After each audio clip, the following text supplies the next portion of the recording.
Hey guys and gals, my name's Matt. This is another CNS 506 presentation here. This one's going to be on HIPAA electronic considerations. So if you are starting your own business, what do you need to know about HIPAA specifically with electronic considerations?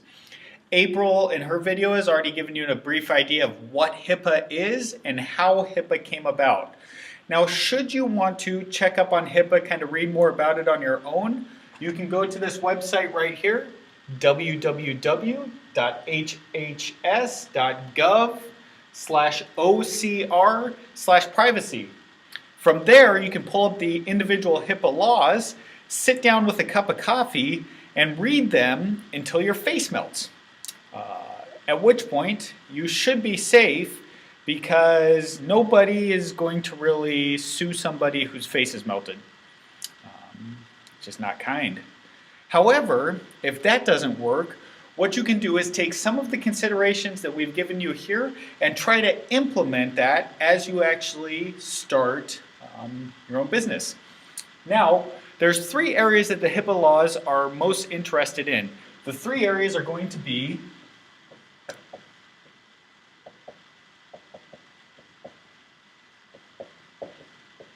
administrative. Now, as I'm talking about three areas here, we're talking about three areas of safeguards when it comes to information, okay? There's going to be administrative safeguards,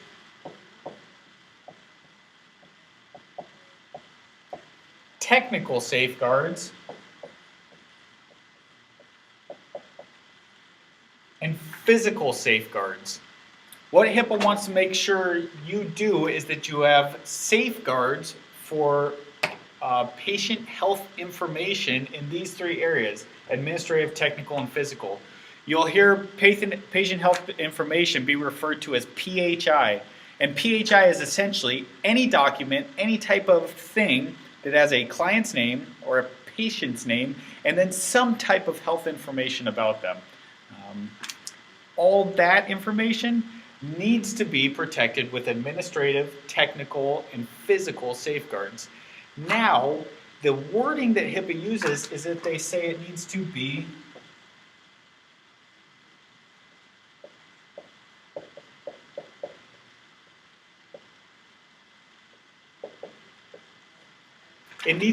reasonable and appropriate. The reason HIPAA uses this wording is because they want to be able to cover the giant corporation that kind of has multi-campus things that is covered under HIPAA. They need to have reasonable and appropriate safeguards in administrative, technical, and physical areas. But for the individual counselor who has their own private practice and it's just them there, they need to have reasonable and appropriate administrative, technical, and physical safeguards. What HIPAA is doing here is they're making it vague enough that both parties can be covered under the HIPAA laws while not being required to have the same type of safeguards, okay? So, let's see what this actually looks like, all right? Up here, I'm just going to put up some letters.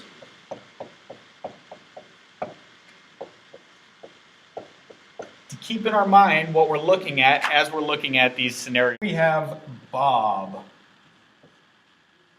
Beautifully drawn individual.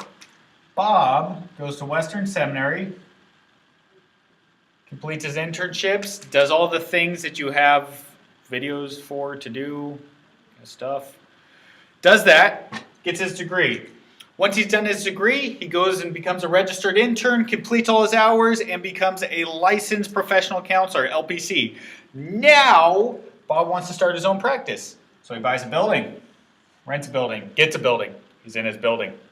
Bob's in his building, and he's going to decide to start seeing clients. Now, however Bob's going to keep records, if he decides to have electronic or paper records, he needs to have some type of protection there. Let's say Bob actually buys a computer to keep his records on. That's our computer box there. Now, the computer box needs to have reasonable and appropriate administrative, technical, and physical safeguards. So, because Bob's one person, there doesn't really need to be that many administrative safeguards. However, for technical safeguards, we could have things like the computer being password protected, having some type of internet firewall to protect it, and then also maybe like some type of encryption software. Whatever would be reasonable and appropriate for Bob's level of operation. For physical safeguards, the computer should probably be locked up somehow. Put it in a locked room. Lock it in a safe. Lock it up. Okay? Now, what Bob's going to want to do is he's going to want to make a handy little document with his name on it, Bob. And he's going to want to document what reasonable and appropriate administrative, technical, and physical safeguards he's taken to protect PHI, patient health information. If he's done that, Bob is good.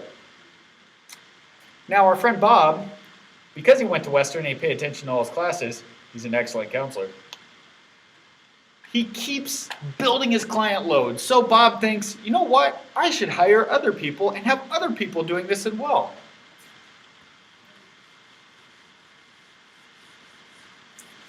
Bob now expands his practice.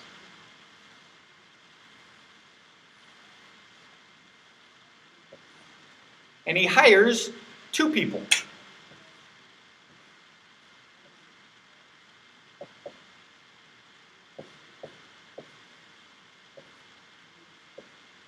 Sandra and Amy, okay?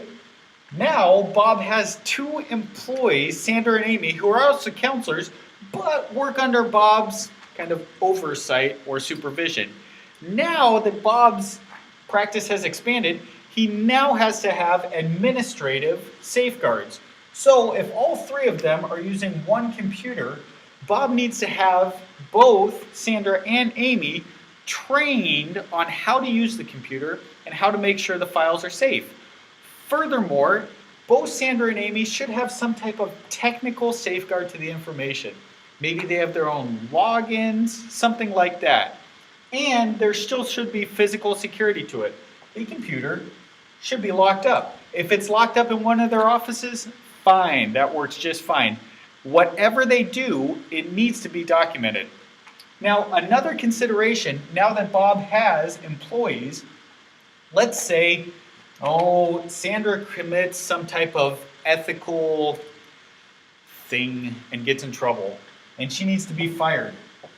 Bob needs to have an administrative procedure for how he's going to go about making sure that that information there is safe. Does he change the password? Does he reboot the system? Like, what does he do, okay? There needs to be some type of administrative safeguard there, okay?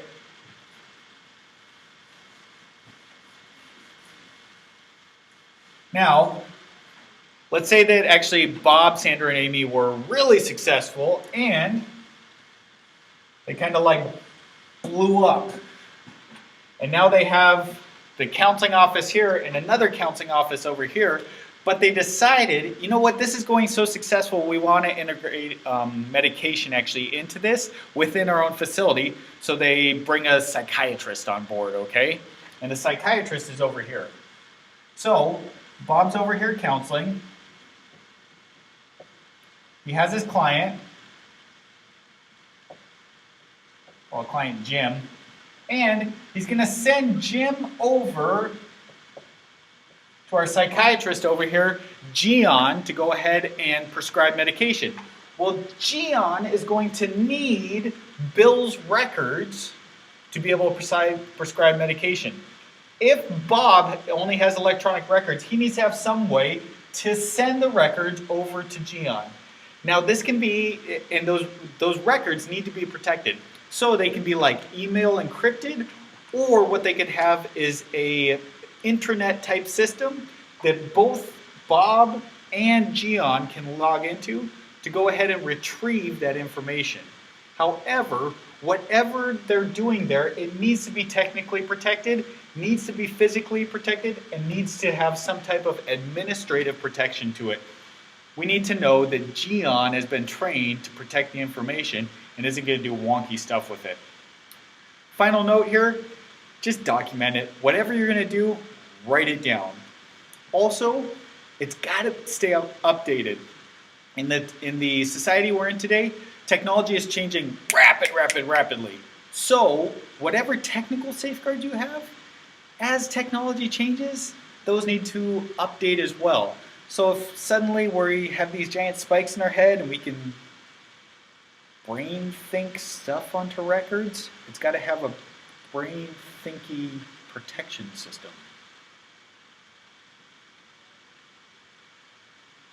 Finally, the electronic considerations apply also to any verbal communication or written communication based off an electronic record.